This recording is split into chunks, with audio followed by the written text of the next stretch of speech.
میرا کویسچن یہ ہے کہ یہاں پہ اکثر ایک ڈبیٹ سنتے ہیں ہم جس میں کہا جاتا ہے کہ یار ہمیں ایزم سے مسئلہ ہے. وہ کوئی بھی چیز جس کے آخر میں ایزم آ جائے تو وہ پرابلمٹک ہے, کیونکہ جب آپ اپنے آپ کو کسی کیٹیگری میں ڈالتے ہیں نا تو پھر اس کے بہت سارے چیکس ہیں.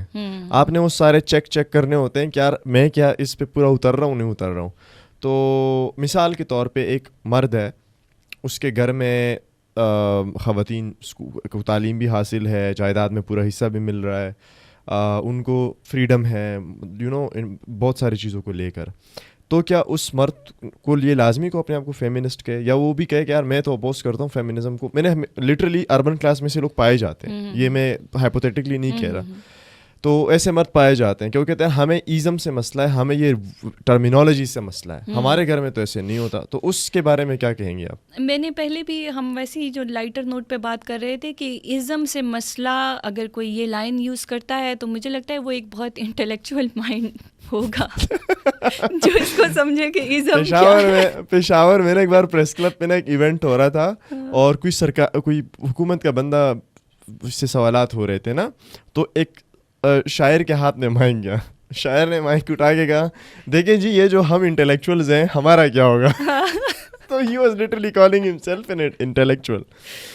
تو پاکستانیوں نے اس کے لیے بھی بہت ہی اچھا ٹرم نکالا, انٹلیکچوئل. ہاں وہ بھی ہیں لیکن جو سمجھتے ہیں کہ وہ بیانڈ ازمز ہیں, تو میرے خیال سے وہ تھوڑے سے, ہم ایک اور نام لیتے ہیں ایلومینیٹڈ مائنڈ ہوگا, وہ ایک روشن خیال ذہن ہوگا جو کہ خود کو کسی ڈبے میں بند نہیں کرتا. یہ بیانڈ ایک وہ ہے نا, ایک ہیومینٹی کا ایک الگ لیول ہم یہ کہہ سکتے ہیں کہ شاید ہو, یا شاید دوسری طرف آن دا ادر اینڈ اگر ہم اس کو دیکھیں تو مے بی کہ اس ازمس کے ساتھ جو اسٹیریوٹائپس جڑے ہوئے ہیں, یا پھر اس ازم کی وجہ سے, ایک سرٹن ازم کی سے جڑنے کی وجہ سے جو اٹیک آتا ہے آپ پر سوسائٹی کی طرف سے, لارجر ماسز کی طرف سے, تو آپ شاید اس پوزیشن میں نہیں ہیں کہ آپ کھڑے ہوں اور آپ خود کو لیبل کر سکیں. تو ہم کہتے ہیں ہم پرو ویمن ہیں, پرو ویمن رائٹس ہیں, لیکن ہم فیمنسٹ نہیں ہیں. ہمارا پشاور بیسڈ بلکہ ابھی کے پی بیسڈ ہمارا گروپ جو ہے تو وہ بڑا ہو رہا ہے, اور ہم فیمنسٹ فرائیڈیز کے نام سے ہے. تو جمعہ کی نماز پڑھتے سارے فیمنسٹ؟ جمعہ صرف مردوں کا نہیں ہے, جمعہ خواتین کا بھی ہوتا ہے. خطبہ بھی ہوتا ہوگا اس میں؟ خطبہ سمجھے, ہاں بالکل. ہمارا جو اس کو کہتے ہیں ہم امامت جو ہوتی ہے, امامت تو خیر نہیں ہوتی, لیکن ہم جن کو اپنے گرو مانتے ہیں تو وہ فیمنسٹ, ساؤتھ ایشین فیمنسٹ کی جو کانٹینٹ ہوتا ہے تو ہم اس پہ ڈسکس کرتے ہیں. لٹریچر کیا کہتا ہے, ریسرچ ہے.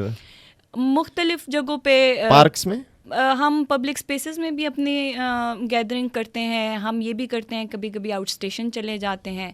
تو ہمارا ایم اسٹارٹ میں یہ تھا کہ ہم نالج بلڈنگ کریں اراؤنڈ فیمنزم, کنٹیکسچولی اس کو سمجھنے کی کوشش کریں, اور یہ ایک جو فیئر جڑا ہوا ہے عورتوں کے ذہن میں اور اس فیمنزم کے ساتھ, تو اس کو ڈی بنک کرنے کی کوشش کریں, اور یہ کوشش کریں کہ ہمارا جو دائرہ ہے فیمنزم یا فیمنسٹ عورتوں کا وہ بڑھتا جائے. تو کچھ حد تک ہم کامیاب بھی ہوئے, کچھ 62-72 ممبرس تک ہم پہنچے. اور یہ right to entertainment, right to ایک پبلک اسپیس, ہم نے اس کو کہا ہے فرینڈز آف فیمنسٹ فرائیڈیز.